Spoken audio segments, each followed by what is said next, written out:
अब बात करेंगे सबका हिसाब होगा की। आज बात उस मुल्क की कर रहे हैं जो खुद पाई पाई के लिए मोहताज है, लेकिन दुनिया के सामने ग्लोबल चौधरी बनने का ढोंग भी रच रहा था। हम बात कर रहे हैं पाकिस्तान की। पिछले कई महीनों से इस्लामाबाद के हुक्मरान पूरी दुनिया में ये ढोल पीट रहे थे, छाती ठोक करके ये दावा कर रहे थे कि अमेरिका और ईरान के बीच में अगर कोई समझौता करवा सकता है तो वो सिर्फ और सिर्फ पाकिस्तान है। मध्यस्थता का ऐसा झूठा प्रोपेगेंडा फैलाया गया जैसे वॉशिंगटन और तेहरान की चाबी सिर्फ और सिर्फ पाकिस्तान की जेब में। लेकिन अमेरिकी उपराष्ट्रपति जेडी वेंस के एक सिंगल बयान ने पाकिस्तान के इस महाझूठ के परखच्चे खड़े कर दिए हैं। जेडी वेंस ने साफ साफ कह दिया कि हमें किसी बैक चैनल की आवश्यकता नहीं है, किसी बिचौलिए की जरूरत नहीं है। अमेरिका और ईरान सीधे बात कर रहे हैं, यानी अमेरिका और ईरान के बीच में हॉटलाइन खुल गई है और जो देश दलाली कर रहा था वो पाकिस्तान पूरी तरीके से इस बयान के साथ साथ साइडलाइन कर दिया गया है। जेडी वेंस ने क्या कहा पहले वो सुनिए। Fundamentally changed under the president's leadership. We are now speaking directly to the Iranian system. We have some good relationships there. So this is going to be a successful negotiation because, we're not passing messages through various back channels anymore. We're actually talking to them. And when you talk to them, you figure out what's real, what's fake, what are they serious about, what are they not serious about. And the thing I'd add to that is we fundamentally have all the cards here. तो सुन लिया आपने, JD Vance ने सीधे सीधे पाकिस्तान को खुद ही sideline कर दिया है। जो चौधरी बन रहा था ईरान के बीच में, अमेरिका के बीच में, वो साइड लाइन। और सच यही है कि पाकिस्तान की साख आज की तारीख में एक अंतर्राष्ट्रीय धोखेबाज से ज्यादा कुछ नहीं है। जो मुल्क अपनी सरजमीन पर पल रहे आतंकियों पर काबू नहीं पा सकता, जो खुद दिवालिया होने की कगार पर खड़ा है, वो दुनिया के दो सबसे बड़े दुश्मनों के बीच समझौता कराने का दावा कर रहा था। जेडी वेंस के इस बयान ने पाकिस्तान के मुंह पर ऐसा करारा तमाचा जड़ा है जिसकी गूंज इस्लामाबाद से लेकर के रावलपिंडी के जीएचक्यू तक सुनाई दे रही है। अमेरिका और ईरान ने साफ कर दिया है कि जब बड़े आपस में बात कर रहे हो तो बिचौलियों की कोई आवश्यकता नहीं होती है। जेडी वेंस का जो सबसे बड़े दावे और सनसनीखेज खुलासे हैं उसमें अमेरिका और ईरान के बीच सीधे संवाद की पुष्टि उन्होंने की। किसी तीसरे देश या मध्यस्थ की कोई भूमिका नहीं है, ये वेंस ने क्लियर कर दिया है। बैक चैनल डिप्लोमेसी का दावा पूरी तरीके से उन्होंने खारिज कर दिया है और पाकिस्तान की दलाल वाली जो कूटनीति थी उसका जनाजा निकाल दिया है। इस्लामाबाद का मीडिएटर बनने का सपना चकनाचूर कर दिया। वॉशिंगटन ने पाकिस्तान को असली औकात दिखा दी। 14 जून की देर रात पाकिस्तान के पीएम शहबाज शरीफ ने सोशल मीडिया पर पोस्ट करके इस डील का श्रेय लेने की कोशिश की। ये पोस्ट और लिखा कि गहन वार्ताओं के बाद मैं ये घोषणा करते हुए खुश हो रहा हूं कि अमेरिका और ईरान के बीच में शांति समझौते पर सहमति बन गई है। आगे ये भी लिखा कि इस डील पर आगामी शुक्रवार 19 जून को स्विट्जरलैंड में हस्ताक्षर होंगे। अमेरिकी राष्ट्रपति डोनाल्ड ट्रंप ने भी अपने social media platform truth social पर लिखा है कि ईरान से डील पूरी हो गई है, सभी को बधाई दी और कहा कि वो अमेरिकी नौसेना द्वारा की गई हॉर्मुज की नाकेबंदी को खत्म कर रहे हैं और अब किसी भी शुल्क के बिना जहाज वहां से गुजर सकते हैं। अपनी पोस्ट के आखिर में वो लिखते हैं कि तेल को बहने दो, लेकिन अब उपराष्ट्रपति जेडी वेंस के एक बयान से बात साफ हो गई है कि अमेरिका और ईरान के बीच सीधा संवाद हो रहा है। ऐसे में पाकिस्तानी पीएम के डील कराने का श्रेय लेने की पोल भी खुल गई है। अमेरिका ईरान के बीच में डील का जो इनसाइड ट्रैक है उसके बारे में मैं आपको बताती हूं, जहां ओमान और कतर के जरिए ये शुरुआती संपर्क शुरू हुआ था और अंतिम बातचीत के लिए दोनों देश आमने सामने आ गए। न्यूक्लियर और कैदी एक्सचेंज पर यहां पर सीधी टेबल टॉक हो गई और पाकिस्तान को इस पूरी डील से कोसों दूर रख दिया गया। यहां तक कि बातचीत की भनक तक पाकिस्तान को नहीं लगने दी गई। थैला लिए मुल्ला मुनीर घूमते रहे इधर से उधर, लेकिन हुआ कुछ नहीं। जब बारी आई हस्ताक्षर करने की तो स्विट्जरलैंड का जिनेवा चुन लिया जाता है। अमेरिका ईरान ने मान लिया कि पाकिस्तान सिर्फ जानकारी लीक करता है, भरोसे के लायक नहीं है इस्लामाबाद का कोई भी हुक्मरान। और अगर आप इतिहास पर नजर डालेंगे तो सच यही है कि जिस अमेरिका को इतना तवज्जो अमेरिका को देता है पाकिस्तान, उसी पाकिस्तान में आखिरकार आखिरी बार अमेरिका से राष्ट्रपति कब गए थे? 2006 में, क्योंकि उन्हें भी लगता है कि पाकिस्तान अमेरिकी राष्ट्रपतियों के लिए सेफ नहीं है। और ईरान में अमेरिकी हमले के बाद जो देश सबसे बड़ी सासत में था वो पाकिस्तान ही था। और इसकी सबसे बड़ी वजह क्या थी? पाकिस्तान की भौगोलिक स्थिति, आर्थिक अस्थिरता और आंतरिक सुरक्षा। पाकिस्तान ईरान के साथ अपनी सीमा साझा करता है और दोनों देशों के बीच में गहरा धार्मिक कूटनीतिक रिश्ता है, जबकि अमेरिका पर पाकिस्तान की आर्थिक और सैन्य निर्भरता बहुत अधिक है। इसके अलावा हॉर्मुज स्ट्रेट बंद होने से पाकिस्तान में तेल और ऊर्जा का बड़ा संकट पैदा हो गया। सबसे पहली खबर वहीं से आई थी कि पाकिस्तान में तेल के लिए पेट्रोल पंप पर एक व्यक्ति का मर्डर कर दिया जाता है। ये स्थिति है और पाकिस्तान अपनी अधिकांश ऊर्जा जरूरतों के लिए तेल आयात पर ही निर्भर है। इसीलिए कच्चे तेल की आसमान छूती कीमतों ने उसकी आर्थिक स्थिति को और ज्यादा बदहाल कर दिया है। पाकिस्तान में एक बड़ी शिया आबादी है, जिससे पाकिस्तान में सांप्रदायिक तनाव भड़कने का खतरा लगातार मंडराते रहता है। ऐसे में पाकिस्तान ने अमेरिका और ईरान के बीच दलाली करने की कई बार कोशिशें की, लेकिन उसकी ये कोशिश परवान नहीं चढ़ सकी, क्योंकि ना अमेरिका को पाकिस्तान पर भरोसा था और ना ही ईरान को था। अब कूटनीति के नाम पर ये जो दलाली करने का पाकिस्तान का पुराना ट्रैक रिकॉर्ड है, उसके बारे में मैं आपको बताती हूँ कि इस्लामाबाद में आयोजित 30 प्लान बुरी तरीके से फेल साबित हो गया। ईरान के पूर्व राष्ट्रपतियों को भी पाकिस्तान ने धोखा दिया था और अमेरिका को खुफिया जानकारी बेचने का पाकिस्तान पर हमेशा से शक रहा। दोहरा रवैया, इसकी वजह से भी अमेरिका ईरान दोनों का भरोसा खो गया था। इस्लामाबाद का पीस एजेंडा सिर्फ फंडिंग ऐंठने का एक जरिया था। न तेहरान को इसकी नीयत पर भरोसा था, न पेंटागन को इसकी वफादारी पर। जब जब पाकिस्तान बीच में आया है, बातचीत का सिर्फ और सिर्फ कबाड़ा हुआ है। तो ये स्थिति बनी हुई है। पाकिस्तान ने सोचा था कि वो सारी लाइमलाइट लूट लेगा, दुनिया भर में पीस का एक ऐसा देश बनकर के उभरेगा जिसने सिर्फ और सिर्फ आतंक ही फैलाने के अलावा कुछ किया नहीं है। लेकिन उसका सच जेडी वेंस ने बता दिया है। अब चर्चा की शुरुआत करूं उसके पहले एक रिपोर्ट देखिए।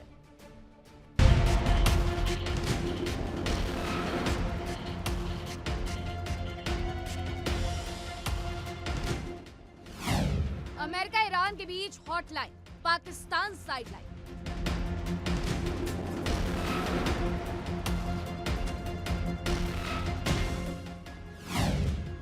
अमेरिका ईरान में सीधी बात, मिट्टी में मुनीर चौका।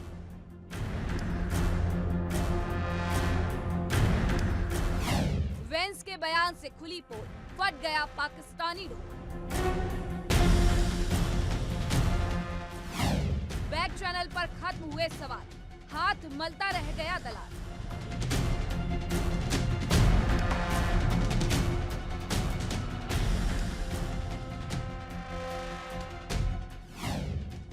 न ट्रंप को भरोसा, न राजी ईरान, सिर्फ भ्रम फैला रहा पाकिस्तान।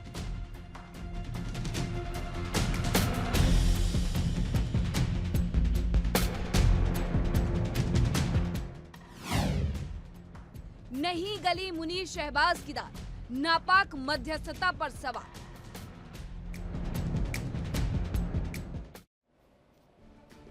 तो चर्चा की शुरुआत करूं, लेकिन उसके पहले सवाल ये है कि जेडी वेंस के खुलासे के बाद क्या एक बार फिर से पाकिस्तान की इंटरनेशनल बेइज्जती हो गई है? कौन कौन से मेहमान मेरे साथ जुड़ रहे हैं आपका परिचय करवाती हूँ। मेरे साथ जुड़ रहे हैं ब्रिगेडियर राजन जामवाल, रक्षा विशेषज्ञ, रोहित शर्मा, विदेश मामलों की जानकार, अब्बास रिजवी, ईरान मामलों की जानकार, डॉक्टर इरशाद अहमद, नेता हैं, पाकिस्तान से जुड़ रहे हैं, डॉक्टर सज्जाद बुखारी, वरिष्ठ पत्रकार हैं, पाकिस्तान से हमारे साथ जुड़ रहे हैं। तो सभी लगभग हमारे साथ मौजूद है। डॉक्टर सज्जाद बुखारी, जरा ये बताइएगा क्या हुआ, इस्लामाबाद क्यों नहीं चुना गया? बहुत शुक्रिया आपका मीनाक्षी। मैं चाहूंगा कि विजुअल्स हटा दें ताकि जरा आप का जो खास तौर पर इंट्रो था उसमें आपने जो मुझसे इंक्लूडिंग योर क्वेश्चन, कुछ फ्रेम में दिक्कत आ रही है, ठीक करवा के हटा रही हूँ विजुअल, आप बताइए। जी विजुअल्स हटा दीजिएगा, क्योंकि प्राइम मिनिस्टर साहब तो वैसे भी हमारी आंखों के तारे हैं, उनको हम रोजाना देखते रहते हैं। आज रात को भी मैंने उनको देखना है, उनसे मुलाकात का शर्फ हासिल करना है। तो देखिए, सबसे पहले आपने जो बात की अपने इंट्रो के अंदर, जेडी वेंस का भी आपको जवाब देता हूँ। आपने जो है वो दलाली का बार बार जो है जिक्र किया। तो दलाली के बारे में मैं आपको बताता हूँ, दलाली असल में होती क्या है। जब व्लादिमीर पुतिन की दलाली की जाती है तो अमेरिकी आके एक डिफेंस पैक्ट कर जाते हैं और उसके बाद तेल निकाल देते हैं और आप कहते हैं कि जी हम तेल लेंगे और फिर दलाली शुरू कर देते हैं। इसी तरह जब नेतन्याहू की आपने दलाली की तो पाकिस्तान ने आपकी धुपाई कर दी, दलाली का अंजाम आपको मिल गया। फिर आप लोगों ने कैंपेन चलाई, अब की बार ट्रंप सरकार सारे खानदान को लेकर वहां पहुंच गए। फिर ट्रंप ने जो है टैरिफ के जरिए ठुकाई की, तो तो वो भी आपकी दलाली जो है वहां पे नाकाम हुई। पाकिस्तान ने दलाली नहीं की, पाकिस्तान ने सालिसी का किरदार अदा किया है। पाकिस्तान एक अच्छा मीडिएटर के तौर पर जो है पूरी दुनिया में, इस पूरे उफक में और इस पूरे रीजन में एक मेजर स्टेक होल्डर के तौर पर उभर कर सामने आया है। और पाकिस्तान ने अभी भी 3 दिन पहले जो कि न्यूयॉर्क पोस्ट को अमेरिकी सदर डोनाल्ड ट्रंप ने इंटरव्यू दिया है, तो उसमें उन्होंने अपने इंट्रो में ही, अपनी गुफ्तगू के आगाज में ही उन्होंने फील्ड मार्शल सैयद आसिम मुनीर का और शहबाज शरीफ का जो है बहुत ज्यादा शुक्रिया भी अदा किया। और उन्होंने कहा इस नहज तक पहुंचाने में फील्ड मार्शल के किरदार को मैं हमेशा याद रखूंगा। तो कुछ अल्फाज को या कुछ शब्दों को अपनी मर्जी से उसकी इंटरप्रिटेशन करके ये कह देना, लेकिन मैं आपकी मालूमात में इजाफा कर दूं, मैंने एक चैलेंज भी किया था, आपके इसी मंच पे चैलेंज किया था कि ये इस्लामाबाद अकॉर्ड होगा। इसको इस्लामाबाद अकॉर्ड कहेंगे, इस्लामाबाद मुआहिदा कहेंगे। जिनीवा में स्विट्जरलैंड में होने वाला जो ये 14 नुकात पर मुश्तमिल जिसका एक वर्चुअल सिग्नेटरी जो है वो फोरम हो चुका है, यानी वो एक इजलास भी हो चुका है। तो मैं ये समझता हूँ कि ये जो जिनीवा में सिग्नेचर होंगे ये इस्लामाबाद अकॉर्ड पर साइन होगा। ये मेमोरेंडम ऑफ अंडरस्टैंडिंग जो साइन होगा ये इस्लामाबाद अकॉर्ड होगा। इसके पीछे हमारे 4 स्टार्स जिसमें हमारे फील्ड मार्शल सैयद आसिम मुनीर, वजीर आजम मोहम्मद शहबाज शरीफ, हमारे नायब वजीर आजम वजीर खारजा इसहाक डार और हमारे वजीर दाखिला मोहसिन नकवी, ये 4 स्टार्स जो हैं ये इस वक्त जो है तिल मिलाते हुए उफक पे चमकते हुए सितारे। मैं ये मशवरा जरूर दूंगा कि तमाम जितने भी पैनलिस्ट बैठे हुए हैं सिवाय मेरे भाई पाकिस्तानी को छोड़ के अपने आसपास चेक कीजिए कि कोई स्मेल तो नहीं आ रही जलने की, कोई बू तो नहीं आ रही, ताकि जरा वाजे हो जाए ना चीजों को। क्योंकि गुफ्तगू से तो महसूस ये हो रहा जरूर है, काश में वहां पे होता तो इस स्मेल को मैं भी महसूस करता जो जलने की स्मेल है। तो जरा चेक भी कर लीजिएगा, ये मेरी गुजारिश बदबू का तो नहीं पता, लेकिन पाकिस्तान के लिए लानत जरूर आ रही है कि जिसने इतना बड़ा मंच सजाया, जिस सेरेना होटल में सजाया वहां का बिल तक नहीं भर पाया। पाकिस्तान किसी को क्या रोन देगा जो खुद ही हर दिन अपने ही आतंकियों से रुंधता रहता है। और रही बात भारत की जो कैंपेन चलाया है, तो आप समझ सकते हैं कि डोनाल्ड ट्रंप को कितनी आवश्यकता थी भारत के अपने इलेक्शन के लिए, क्योंकि 2006 के बाद पाकिस्तान में कोई भी अमेरिकी राष्ट्रपति तो कदम रखने से रहा रोहित शर्मा जी। भरोसा उन्हें भी तो पूरा है कि आतंकिस्तान में जाकर के सिर्फ आतंकियों की घटना का शिकार वो भी हो जाएंगे। देखिए, एक आदमी जो नौकर होता है वो नौकर ही होता है, वो कभी मालिक नहीं बन सकता। और ये जो अचीवमेंट्स होती हैं वो हमेशा मालिक की होती है, नौकर की कभी नहीं होती। ये बात समझनी है और ये बात इस तरीके से समझिए। अभी मेरे दोस्त बुखारी साहब बोल रहे थे कि पुतिन की दलाली की, ये क्या भाई, पुतिन से तो सस्ता तेल मांगने, जिस दिन यूक्रेन वॉर शुरू हुई है सस्ता तेल मांगने पाकिस्तानी प्राइम मिनिस्टर भी गया होता ना यार, वो दलाली नहीं थी। इंडिया जो कर रहा है वही दलाली है, नहीं है ना। अब आप गए, आपको नहीं मिला, आपकी इज्जत ही इतनी खराब है, तो हम क्या करें? हमारी गलती क्या? आपको तेल मिला और पाकिस्तान ने क्लेम भी किया कि सस्ता मिला, बाद में रशिया ने क्लैरिफिकेशन दिया इसका कि सस्ता नहीं, बिल्कुल मार्केट रेट पे दिया गया। अब बेइज्जती आपकी होती है इंटरनेशनल लेवल पे, तो हम क्या करते हैं? अच्छा, दूसरी चीज इसने बोला, एक साहब ने बोला कि इस्लामाबाद अकॉर्ड कहलाएगा। यार इस्लामाबाद अकॉर्ड क्यों कहलाएगा? क्योटो प्रोटोकॉल जो था वो क्योटो में साइन हुआ था, इसलिए कहलाया ना। उसे इस्लामाबाद, उसका भी नाम आप इस्लामाबाद प्रोटोकॉल रख लीजिए। जब सारी दुनिया में क्या था, ओस्लो अकॉर्ड क्या था, ओस्लो अकॉर्ड क्या था बताएं जरा। दो अकॉर्ड क्या था, क्या था? ओस्लो अकॉर्ड क्या था, दो अकॉर्ड क्या था?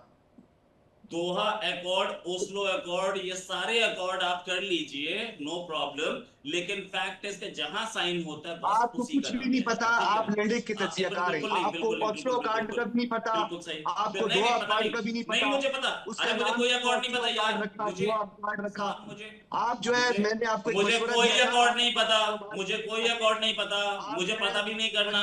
मुझे ये पता करना है, द फैक्ट इज कि जब वहां के वाइस प्रेसिडेंट बोल रहे हैं कि हम डायरेक्टली ईरान से बात कर रहे थे, तो आपने किया क्या?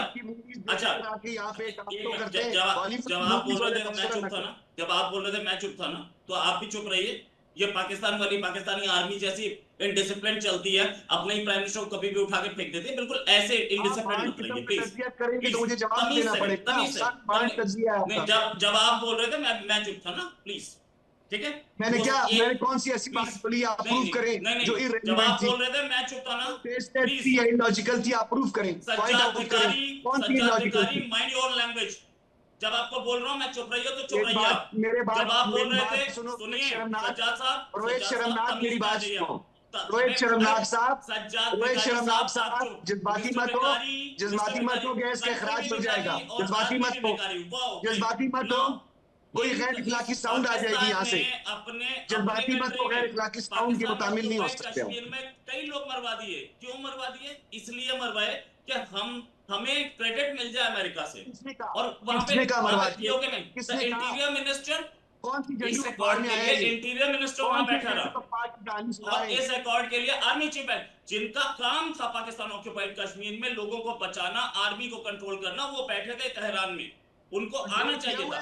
डेमोक्रेसी नहीं है ना, आर्मी रूल है और डॉलर रूल है, जिसे बोलते हैं शुभ है, प्लूटोक्रेसी एंड सब चुप है यहाँ क्लेप्टोक्रेसी। पे, चोरों की चुप है, सरकार शांति और है, अमीरों की सरकार, शांत ये नगर की पाकिस्तान बात नहीं है। है, ठीक है ना। अब सज्जाद भाई आप अरे चुप वो रहिए, चोरों आपको की तमीज सरकार होनी तो चाहिए। लूटते लूटते अमीर हो गई, लेकिन वहां की जनता जरूर ठीक है ना। अब सज्जाद भाई आप अरे चुप वो रहिए, चोरों आपको की तमीज सरकार होनी तो चाहिए। लूटते लूटते अमीर हो गई, लेकिन वहां की जनता जरूर आटे और रोटी के लिए रोते हुए नजर आ रही है, और पीओके में वही देखने को मिल रहा है। अब जरा मुझे ये बताइएगा डॉक्टर इरशाद अहमद कि पाकिस्तान की जनता से जो झूठे वादे किए गए, जो झूठे सपने उन्हें दिखाए गए थे कि अब्बा आएंगे अमेरिका से, वो अब्बा तो आए नहीं, और उन्होंने आपको भी कहीं का नहीं छोड़ा, वो भी पाकिस्तान भी नहीं आए और पाकिस्तान में डील भी नहीं करवा रहे हैं। आपने कहा अब्बा, मुझे अब्बा से याद आया, मुझे ये बताइए आप और आपके बाप इजराइल कहाँ हैं इस वक्त? पूरी दुनिया इकट्ठी है पाकिस्तान के साथ। जुमे के रोज एक मुआहदा होने जा रहा है, आलमी जंग रुकवा रहे हैं हम, सेरा हमें बांधा जा रहा है, हमारे अच्छा? गले में हार फूलों के डाले जा रहे हैं। शादी किसी आपका और की, बाप अब्दुल्ला इजराइल दीवाना कहाँ है? पाकिस्तान। देखिए सुनिए ना, बाप कहा ना, हाँ। अभी सुन लीजिए ना, हाँ। आप और आपका बाप कहाँ है? मेरा सवाल है आप हिंदुस्तानियों से, सारों से, मुझे ये वो बताइए जो कि डोनाल्ड कहाँ ट्रम्प है? डोनाल्ड ट्रम्प आप डोनाल्ड लोग ट्रम्प क्यों जिनको छुपे आप हुए अब्बा हैं? बनाते हैं ना, ये वो जो उन्हीं के हार- साथ ये जो तस्वीरें हार डोनाल्ड ट्रम्प गले में आते हैं हमारे खिंचवा डलने रहे जा थे। है, अब ये जो हार हमारे गले में डलने जा रहे हैं, इसके बारे में आपका क्या ख्याल है? और दूसरी बात, देखें कोजेक शर्मा साहब, आप चुप कीजिए, कोजेक शर्मा चुप कीजिए। देखिए मैं बंद कर दूंगा, मैं आपके साथ आपको रोकना चाहिए था। जब पाकिस्तानी ऐसे इंडिसेंट बिहेवियर करेंगे तो मैं भी करूंगा, समझिए। नहीं, आप नहीं बैठे थे इजराइल के साथ पीस डील पे, शोर मत कीजिए। आप इजराइल के लिए दलाली नहीं कर रहे थे। ये वॉर तो इजराइल की है, अमेरिका की कब थी? इजराइल ने हमला किया था, आप इजराइल के लिए दलाली कर रहे थे। आपकी फोर्सेस, आपकी फोर्सेस, मुंह बंद करें, नहीं, हथौड़े जैसा ये- मुंह है आपका, बंद करें मुंह अब जरा। आप पर्सनल टिप्पणी क्यों कर रहे जब हैं? आप हम आपके दरमियान पर्सनल में टिप्पणी बोल क्यों कर रहे हैं? पर्सनल टिप्पणी मत करिए ना डॉक्टर इरशाद अहमद। नहीं, ये कोई बात नहीं, हथौड़े नहीं, जैसा वो मुंह आपको चलने मुझे लग लगता है कि जाता पर्सनल टिप्पणी नहीं देखिए, कर रहे हैं, वो मैं- उस बात पर ये जवाब बोले, दे रहे हैं मैं जो चुप आपने रहा। सवाल पूछा है। तो मुझे लगता है कि पर्सनल बुखारी टिप्पणी साहब ना वो बोले, कर मैं रहे हैं चुप ना आपको रहा। करनी मैंने चाहिए। आपसे सवाल किया कि कहाँ हैं आप और आपके बाप? हाँ। ये सवाल है, आपने मुझे नहीं, कहा ना मैंने कि ये मेरे नहीं बाप। कहा, मैंने आपसे ये आपने कहा, बड़ा सुनिए गलत सुनिए लफ्ज़ डॉक्टर इस्तेमाल इरशाद अहमद, समझने में जरा गलती हुई होगी आपको। मैंने आपसे ये कहा कि पाकिस्तान की जनता से आपने वादा किया था कि आप अमेरिकी राष्ट्रपति अपने अब्बा को लेकर के आएंगे पाकिस्तान में, तो वो क्यों नहीं आए? और दूसरी तरफ आपको भी इस लायक नहीं छोड़ा कि आप पाकिस्तान की जनता को यह बता सके कि हाँ, पीस मेकर हम ही थे, डील मेकर हम ही थे। वो भी आपसे पद छीन लिया गया, बस टेंट लगाने के लिए आपको सामने बैठा दिया गया है। अभी जरा सुनिए, हाँ, आप मुझे बोलिए। बोलने दीजिएगा, ये इनका मुंह बंद रखिएगा हथौड़े का। अब बात ये आप है, इज्जत से बात करिएगा प्लीज। आप लफ्ज इतने गंदे इस्तेमाल कर रही हैं, दलाली कर रही हैं। औरतों के मुंह से दलाली लफ्ज अच्छा नहीं अरे लगता। आप छोड़ दीजिए, पहली मेरे मुंह से बात क्या ये अच्छा है, लगेगा, क्या आप अच्छा नहीं हमारी लगेगा। छोटी बहन हैं, पाकिस्तान के लिए हम यही नहीं शब्द है। चाहेंगे कि आपसे हम बदतमीजी करें, आप गंदे लफ्ज इस्तेमाल करें। दूसरी बात यह है कि अभी भी आपको कुछ शक है कि ये जो कुछ हो चुका, अमन का शदाई और अमन का गहवारा बन गया पाकिस्तान, अभी कुछ शक है आपको? जुमे के रोज पूरी एक दुनिया को इतना शक है। बेहतरीन इवेंट होने जा रहा है, ये अभी भी शक है आपको? दुनिया ने मान लिया, अभी भी शक है आपको? दिखा रहा हूँ वो मजा आया तो पैसे वापस, और आपको ये दलाली सब बुरा लग रहा है। बहुत बढ़िया, मैं हथौड़े के साथ नहीं लड़ सकता। मैं हथौड़े के साथ नहीं लड़ सकता। नहीं, हथौड़े से मेरा कोई मुकाबला पैसे वापस। मैं क्या हथौड़े से मुकाबला नहीं। ये मुझे डॉक्टर इरशाद अहमद अगर काउंटर करते ना आए तो ऐसे पर्सनल टिप्पणी नहीं करते हैं। आप मुझे सुनिए, मेरा जवाब दीजिए। मैं आपसे बात कर रहा हूँ तमीज के साथ, एहतराम के साथ, मुझे सुनिए। दूसरी बात मैं ये कह रहा हूँ, मैं अर्ज कर रहा हूँ कि देखें, पूरी दुनिया मान रही है और साइन हो चुके हैं, और जा करके हम एक इवेंट करने जा रहे हैं जिसकी मेजबानी पाकिस्तान कर रहा है। ये पूरी दुनिया मान रही है। आपके ना मानने से पाकिस्तान को या दुनिया को फर्क नहीं पड़ रहा है। दूसरी बात यह है, जुमे का दिन आने दीजिए, उसके बाद पूरी दुनिया सुख का सांस लेगी। पूरी दुनिया में तेल सस्ता हो जाएगा। आप खून बहाना चाह रहे थे, हम तेल बहाएंगे। क्यों बहाएंगे? ताकि लोग अमन शांति से रहें। इतना कॉमेडी करते, इतना झूठ बोलते हैं। जेडी वेंस बता रहे हैं कि पाकिस्तान, सुनिए डॉक्टर, मैं कह रहा हूँ जेडी वेंस के भी साइन हो गए और ट्रंप के भी साइन। अरे जेडी वेंस ही यही कह रहे हैं कि पाकिस्तान की कोई भूमिका नहीं है, हम सीधे सीधे बातचीत कर रहे हैं। पाकिस्तान की औकात वहां पर सिर्फ टेंट लगाने की रह गई है, जो कि पाकिस्तान वहां पर करते हुए नजर आ रहा है। और रही दुनिया भर में तेल बहाने की बात, तो सबसे पहला खून आप ही के यहाँ पर हुआ था पेट्रोल पंप पर, जहाँ पेट्रोल नहीं मिल रहा था, और सबसे ज्यादा दाम भी आप ही के देश ने बढ़ाए थे। हम अमन लाएंगे, ये वाहवाही आप करके अपने आप को भरोसा दिला रहे हैं या अपनी देश की जनता को? हम अमन लाए। देखिए, आपने जो कुछ करने की कोशिश की, जो कुछ अभी अपने चैनल के थ्रू करना चाह रही हैं, खुदा की कसम नहीं होने देंगे हम। हमने ये कहा कि अमन पाकिस्तान से निकला और पाकिस्तान ने अमन करवा दिया और पूरी दुनिया ने इसको मान लिया। और पाकिस्तान एक बेहतरीन दबंग वजीर आजम पाकिस्तान मियां मोहम्मद शहबाज शरीफ साहब और मेरे फील्ड मार्शल सैयद हाफिज मुनीर साहब के सेहरा सर पे रखेंगे पूरी दुनिया के लोग, और इनके गले में फूलों के हार डाले जाएंगे। मैं आपसे एक सवाल किया था, कहाँ हैं आप और आपके बाप इजराइल? मैं बता रही हूँ, जवाब नहीं दिया। मैं आपको बता रही हूँ ना, शुरू किया आपने सुना ही नहीं, डालना शुरू किया, आपने सुना ही नहीं। मैं आपको फिर से बता देती हूँ, जो आपके सो कॉल्ड अब्बा जान हैं G7 में प्रधानमंत्री नरेंद्र मोदी के पास जाकर के हाथ मिलाते हुए नजर आ रहे थे, आपके कहाँ पर हैं शहबाज शरीफ? अच्छा, टेंट लगा रहे होंगे, कोई बात नहीं। दूसरी बात मैं आपको याद दिला देती हूँ, फिर से मैं आपको दिला देती हूँ, पाकिस्तान में अमन और चैन क्या होता है। पीओके में आटा और दाल और रोटी मांगने पर 200-400 लोगों का खून बहा दिया जाता है। बलोचों के साथ आप जो कर रहे हैं सो वो तो पूरी दुनिया जानती है। पाकिस्तान खुद बंटने की कगार पर है और आप दुनिया भर को पीस मेकर के तौर पर अपने आप को बता रहे हैं। आप ये चुनावी एजेंडा भाषण पाकिस्तान में दिया करिए। ब्रिगेडियर राजन जामवाल, यहाँ पर कोई फायदा नहीं हुआ। इस्लामाबाद टॉक हुई, पूरी दुनिया ने सोचा था कि चलिए पाकिस्तान कुछ तो शायद अच्छा लेकर के आएगा, लेकिन अमेरिका ने पाकिस्तान को उसकी असलियत भी दिखाई और उसकी असली जगह भी दिखाई। देखिए, जेडी वेंस ने जो बोला, उन्होंने अपनी भाषा में कोई अगर मगर का शक नहीं छोड़ा। क्लियर भाषा में बोला है कि हम डायरेक्ट बात कर रहे थे, हमें किसी बिचौलिए की जरूरत नहीं। बिल्कुल। तो पहली बात ये। दूसरा, इनके अपने मंत्री पहले बोल चुके हैं कि अमेरिका हमको टिश्यू पेपर की तरह इस्तेमाल करता है, तो एक बार और कर लिया तो क्या बड़ी बात हो गई, वो पहले भी इस्तेमाल किया है। तीसरा, सुनिए, एक किताब है, अरे इरशाद जी मैं चुप करके सुन रहा था, सुन लीजिए, लॉजिकली बोल रहा हूँ मैं, कोई गाली नहीं निकाल रहा, गलत शब्द नहीं इस्तेमाल कर रहा, आप ही के कोट कर रहा हूँ। आप ही के लोगों ने बोला था कि अमेरिका ने हमको टिश्यू पेपर की तरह इस्तेमाल किया है। वही वर्ड्स मैं रिपीट कर रहा हूँ, अपनी तरफ से कुछ नहीं बोल रहा। तमाम भगवानों की और मुझे कसम है अपने रब्बे करीम, अरे मैं सच बोल रहा हूँ। आप एनीवे सुन लीजिए। अच्छा, तीसरी बात, अरे झूठ बोल रहे हैं।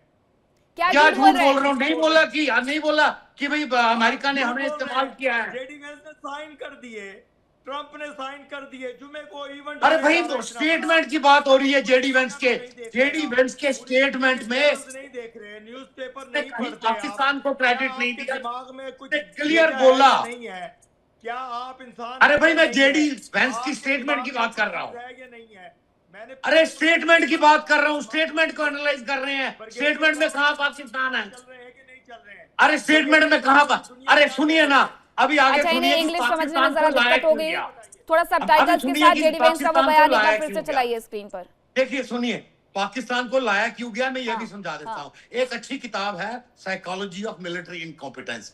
पूरी किताब अगर इनमें से किसी ने पढ़ी हो तो उसका क्या है कि भी जो शॉर्ट में है, जब भी कोई बड़ा प्लान होता है, यानी मिलिट्री ऑपरेशन हो, पॉलिटिकल ऑपरेशन हो, डिप्लोमेटिक हो या पॉलिटिकल हो, उसका सबसे इंपॉर्टेंट हिस्सा क्या होता है? सबसे इंपॉर्टेंट हिस्सा होता है कि अगर ये फेल हो गया तो किसको ब्लेम करना है, और अगर ये सक्सीड हो गया तो कौन क्रेडिट लेगा। तो उसके लिए एक किसी की जरूरत होती है, कोई ऐसा निनकम्पूफ जो जिसके मत्थे पूरा सिर मड़ा जा सके। तो उसके लिए पाकिस्तान को चुना गया था। वो शुरू से ही उनको क्लियर था कि पाकिस्तान उसमें कर नहीं सकता, पर अगर फेल हो जाता तो पाकिस्तान के मत्थे का सक्सेस हुआ तो अमेरिका ने डायरेक्ट क्रेडिट ले लिया।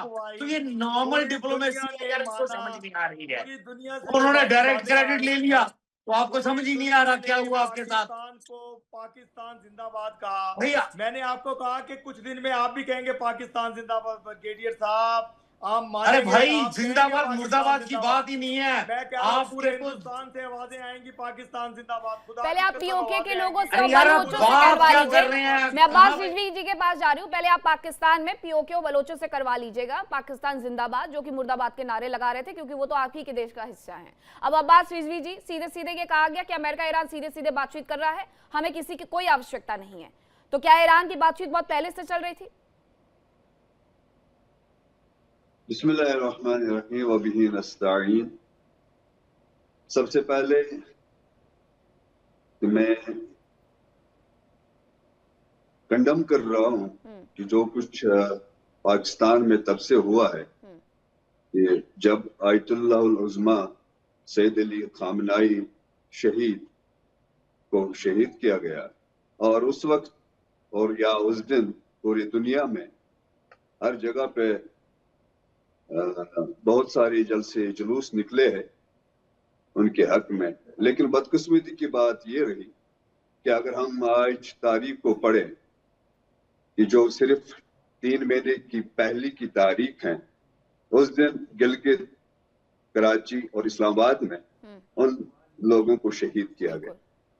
और मैं आज एक बार फिर कंडम कर रहा हूं कि जो हमारे पीओके रावलाकोट में इतने लोगों को वहां शहीद किया गया, जो कि पाकिस्तानी फौजियों और जो वहां की एडमिनिस्ट्रेशन है जिसमें उनका हमेशा हाथ रहा। अब बात यह है कि अगर आज जो अमेरिका के वाइस प्रेसिडेंट जो है, उन्होंने कहा कि मुझे डायरेक्ट ईरान से बात करनी है और पाकिस्तान को आउट किया है। दरअसल अब तो मुझे बात करने दे भाई, आप हमेशा ऐसा ही करते रहते हैं, ऐसे करते रहते। जब आप बोलते हैं तो हम तो बात नहीं करते हैं ना। आपको हमारे बात तो करने दे पहले भाई, कश्मीरियों से पूछिए, बात तो करने दे, बात तो करने दे। कश्मीर से ही बैठे हैं अब्बास रिजवी जी, कश्मीर से ही बैठे हैं अब्बास रिजवी जी, सच्चाई का सामना कश्मीर से क्या ही करें। बैठे हुए हैं अब्बास रिजवी जी। बोल लेने दीजिए डॉक्टर इरशाद अहमद, अपने यहाँ के पीओके के लोगों को तो बोलने नहीं देते, हमारे यहाँ के लोगों को तो बोलने दीजिए। जमीन में दफनाया और कश्मीर में हर कब्रिस्तान को आपने जवानों से सजाया है। अब आपने पीओ को भी ऐसे ही सजाने लगे हैं। अब बात सुने, और अब मैं आपको ये बताना चाह रहा हूं कि जिस तरीके से आज अमेरिका ने पाकिस्तान को बाहर किया है, मैं आपको एक बात बताना चाह रहा हूं, एक मिसाल देना चाह रहा हूं कि जिस तरीके से एक इंसान या एक आदमी वॉशरूम में चला जाता है और वॉशरूम में साबुन को इस्तेमाल करता है, और उस साबुन का जो एक थोड़ा सा टुकड़ा रह जाता है और उस टुकड़े को फेंक दिया जाता है, और पाकिस्तान ने अपने आप को वही वाली साबुन बना के रखी हुई है।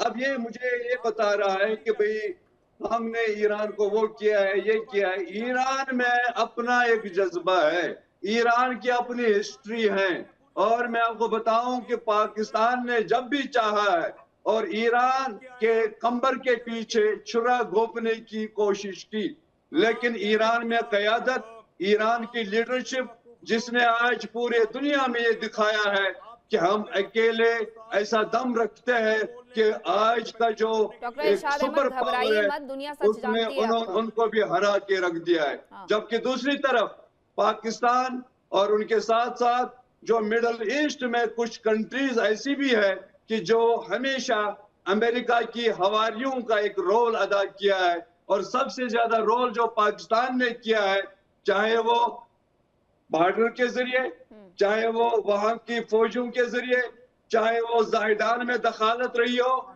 चाहे वो सिस्तान बलूचिस्तान में उनकी दखालत रही हो, चाहे वो अलकायदा के जरिए दखालत रही हो, चाहे वो दाइश की दखालत रही हो, हमेशा उसके पीछे पाकिस्तान का हाथ रहा है। अब दूसरी बात यह है कि जनाब मेरे मोहतरम भाई ये कह रहे हैं कि जनाब अब तेल सस्ता होगा। मैं आपसे सवाल करना चाह रहा हूं, तेल की बात आप छोड़ दें, आप वहां देखें कि इस वक्त आपके मुल्क में अंडे की कीमत आसमान तक छू रहा है, और इस वक्त प्याज की कीमत आसमान से छू रहा है, इस वक्त आलू की कीमत आसमान से छू रहा है। आप ईरान की क्या नुमाइंदगी कर रहे हैं? मैं ईरानी कौम को तो सलूट कर रहा हूँ। पिछले 45 साल से वो इस वक्त उसी तरीके से उनमें जज्बा है कि जिन्होंने इतने मुश्किलात का सामना किया है। ईरानी कौम ऐसी कौम है कि जिन्होंने पिछले 40 साल से इतने उनके ऊपर सैंक्शंस लगाए, उसके बावजूद ये थोड़ा हर चीज का जो मुकाबला आम भाषा किया में है। कहते हैं कि बौरा वो जाते नहीं हैं, था। हिल जाते हैं कि अरे इतना सच कैसे पता। रोहित जी,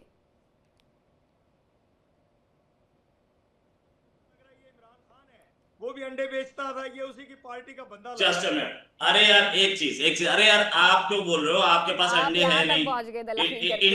इंडिया में देखो, इंडिया में जरा वेस्ट बंगाल जाके देखना, टीएमसी के लीडर्स पर अंडे फेंके जा रहे हैं इतने आराम से। इतने अंडे हमारे पास हम फेंक सकते हैं। इंडिया, आप उधर मत देखना।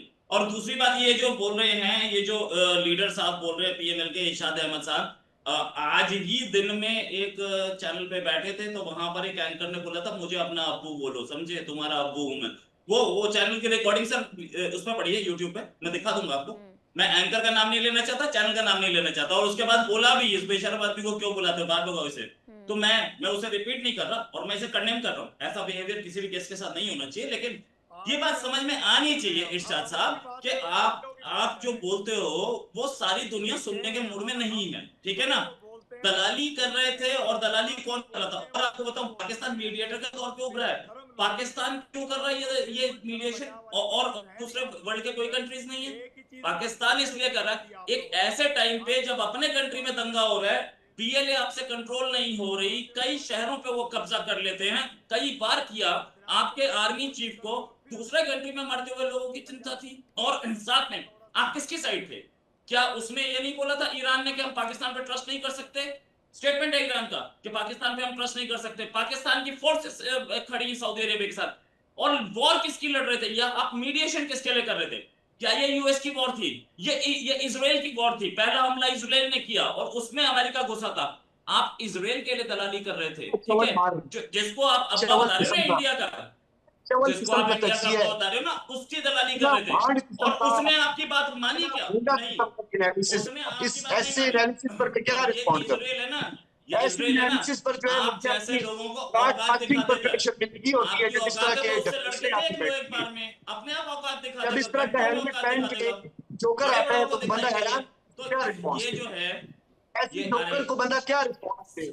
ऐसे जोकर को इतना भांड किस्म का, अबे शेव करके आओ, शेव तो करके आओ। मैं समझता हूँ इंतहाई भांड किस्म का, भैया शेव करके आते, नहा धो के आते, तमीज़दार बन के आते, इतनी लंबी दाढ़ी, अंडे भी नहीं मिल रहे हैं। सज्जाद बुखारी, आप डॉक्टर सज्जाद बुखारी, जितना मुझे मेरी टीम ने बताया कि आप भी किसी न्यूज चैनल के साथ काम करते हैं, आपके न्यूज चैनल पर आप अपने गेस्ट से, मेहमानों से इसी तरीके से बात करते हैं? अगर आपको उनकी बातें पसंद नहीं आती हैं तो आप पर्सनल हो जाते हैं? आप जरा, मैं आपको इतनी देर से कह रहा हूँ, ब्रॉडकास्टिंग के एथिक्स ये है कि आप मुझे, मैं आपका गेस्ट हूँ और वो भी पाकिस्तान से, मुझे रिस्पॉन्ड करने दे। आप रिस्पॉन्ड मुझे नहीं करने दे रही है। डॉक्टर इरशाद अहमद कर रहे थे ना रिस्पॉन्ड इतनी देर से। डॉक्टर इरशाद अहमद कर रहे थे ना रिस्पॉन्ड, और रिस्पॉन्ड करने का एक तरीका होता है। डॉक्टर सज्जाद बुखारी, पत्रकारिता में क्या इतना भी नहीं सीखा? ये तो बहुत बेसिक से एथिक्स होते हैं कि जब एंकर आपको बोले कि आपको बोलना होगा, और अगर आप अपनी बात नहीं रख पा रहे हैं उस वक्त, तो आप किसी के साथ पर्सनल तो नहीं हो जाएंगे? तो नंबर ऑफ गेस्ट कम आपको तो पहले एथिक्स सिखाने पड़ जाते हैं। ज्ञान मत दीजिए, लेक्चर मत दीजिए, जो पाकिस्तान की सच्चाई है वो बताइए। आप अब्बास रिजवी साहब से मैं गुजारिश करूंगा, अगर आप वाकई रिजवी साहब हैं तो आपने मुझे सुनना है, मेरे फेस की तरफ देखें। अब्बास रिजवी साहब, आपने सबसे पहले क्या जुमला इस्तेमाल किया? आप थोड़ा सा पढ़ कर आया करें। नहीं समझा पाए, यहाँ बरगलाने चले। वो कंडम नहीं होता, वो कंडेम्ड होता है। सबसे पहले आपको मैं थोड़ी आपकी तरसीह करता चलूं, कंडम और कंडेम्ड में फर्क होता है। दूसरा, आपने ये बोला ईरान के हवाले से, मैं आपकी बात नहीं कर रहा, अब्बास रिजवी से बात कर रहा हूं। आप जरा साइड पे हो जाएं, आप साइड पे हो जाएं। आपसे मैं बात नहीं कर रहा, आपसे मैं बात करूं। एक वाकया आपको सुनाता चलता हूं मीनाक्षी। हमारे यहाँ बलूचिस्तान में एक दिन एक बंदा जो है, वो एक सड़क पर एक पठान गुजर रहा था, खान, तो किसी बंदे को दरख्त के साथ बांधा हुआ था। तो जब उसने देखा, उसको बड़ा परेशान हुआ, वो बराना हालत में था। तो उसने बोला यार क्या हुआ? उसने कहा मुझे कोई बांध गया। तो वो पठान आया, खान आया, उसने भी आकर एक दो लगा दी, रत्ती लाल कर दी। उसने कहा यार ये क्या हो गया?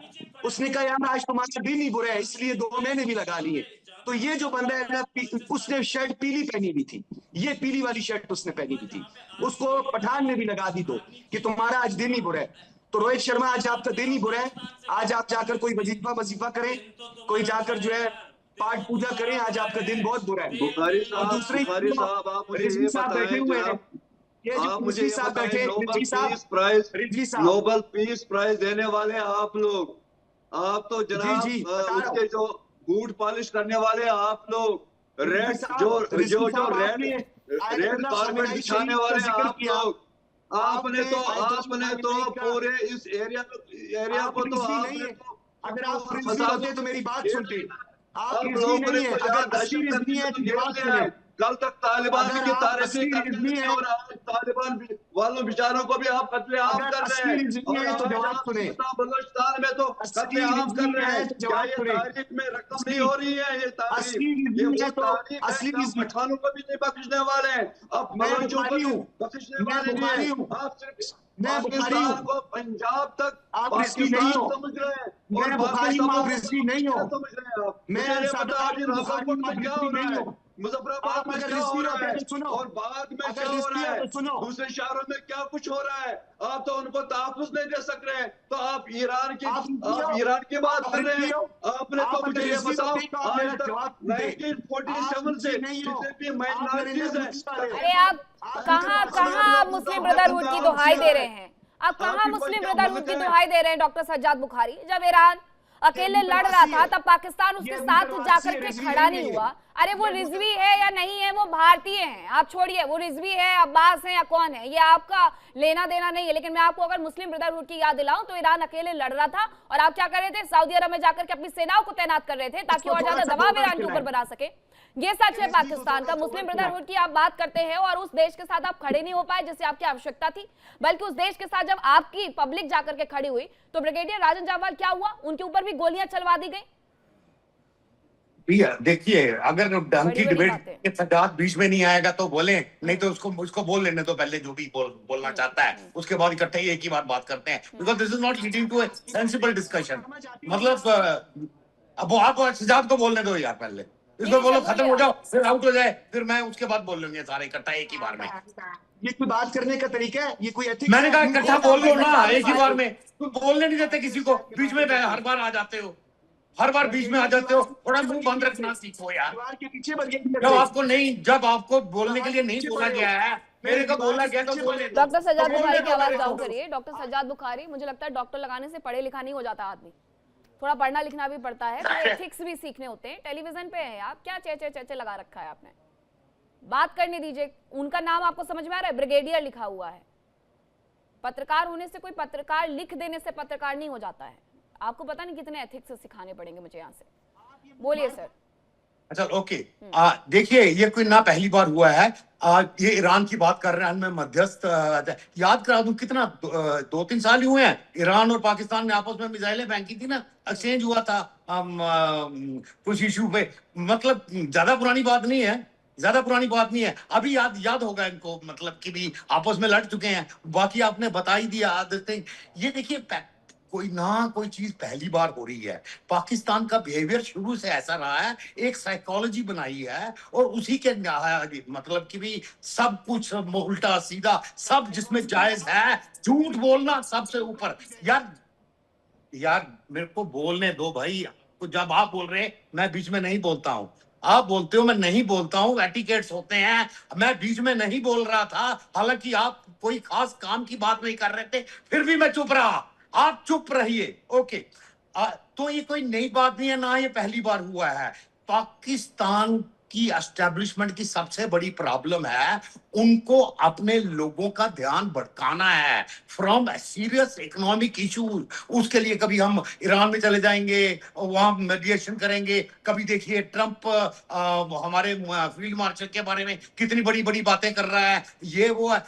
ये उनको समझना पड़ेगा, ये कुछ भी कर लो, इससे लोगों का पेट नहीं भर रहा। एंड ऑफ द डे आपको अपनी प्रॉब्लम सॉल्व करनी पड़ेगी। आपको बलूचिस्तान, पीओके, नॉर्थ अपना टीटीपी के साथ लड़ाई चल रही है, उस सबको सुलझाना पड़ेगा। और इनमें से कोई कभी कुछ नहीं हो सकता जब तक ये सो कॉल्ड हाइब्रिड सरकार है। ये जब तक सारा पैसा आपके जो वर्दीधारी हैं इनकी जेब में जा रहा है, तब तक पाकिस्तान का कुछ नहीं हो सकता। और बार बार ये कहना कि भारत में जलन लग रही होगी, अरे यार हमें क्या जलन है, हम तो जलता हुआ देख रहे हैं, पाकिस्तान को जलता हुआ देख रहे हैं, सबको स्मेल आ रही है। हमें ये खतरा है कि ये आग है, ये बॉर्डर के उस पार रहे, इसकी सेक हमारे तक ना पहुंचे। हमारा इंटरेस्ट सिर्फ इतना है पाकिस्तान में, उसके सिवाय हमारा कोई इंटरेस्ट नहीं है। ये बात आप लोग समझ लो कि हमारे बिल्कुल मतलब हमने पाकिस्तान को अपने लिए इररेलेवेंट बना दिया है कि कोई फर्क नहीं पड़ता है, सिर्फ जो भी हो रहा है अपने बॉर्डर के अंदर रखो, आप मरो जियो, 500 रुपए पेट्रोल हो, 2000 रुपए आटा हो या जो भी हो देते, अपने बॉर्डर के अंदर रहे, सब ठीक है हमारे लिए। हमें आपसे कोई लेना देना नहीं है। आप अपने लोगों को बहलाने के लिए जो भी कहानियां सुनाना चाहते हैं आप सुनाते जाइए, पर आपकी कहानी पे आपके अपने लोग भी अभी विश्वास करना बंद कर दिया है उन्होंने। ये बात आप अपने दिमाग में डालें, आपके लिए ही बेहतर होगा, आप ही के लिए बेहतर होगा ये। या आप बोलने दीजिए इनको। आपका इनर कभी नहीं छुपेगा, आपका इनर मेरी ऑडियो लेवल बंद करने से कम करने से कभी नहीं छुपेगा। आपने अभी साइकोलॉजी ऑफ मिलिट्री इनकॉम्पिटेंस की बात की थी ना, तो आपने उन दाल का जिक्र क्यों नहीं किया जो बार बार वीडियो दिखाकर बोलते हैं कि हमें गोश्त नहीं खिलाते, हमें दाल ढूंढने के लिए भी गोते मारने पड़ते हैं। खुदकुशी कर रही है पूरी दुनिया में, 7वें नंबर पर आपकी फोर्स, आप उसकी बात कर ही नहीं रही। मुंह फाड़ फाड़ के हो गया था। डॉक्टर सज्जाद बुखारी पत्रकार ही है ना, की बात कर रहे हो? नहीं डॉक्टर सज्जाद बुखारी पत्रकार ही है ना, पढ़ते हैं ना वहाँ पर, या फिर ऐसे ही लिख देते हैं? डॉक्टर भी, पत्रकार भी, वरिष्ठ भी, ऐसे ही लिख दिया जाता है। कौन सी रिपोर्ट ये कहती है? बात करनी, मैं आपको सच्ची कहानी सुनाता हूँ। डॉक्टर इरशाद अहमद, मैं बता रहा हूँ, कर सकते हैं। चाहे बॉर्डर पे हमारा आदमी दिसंबर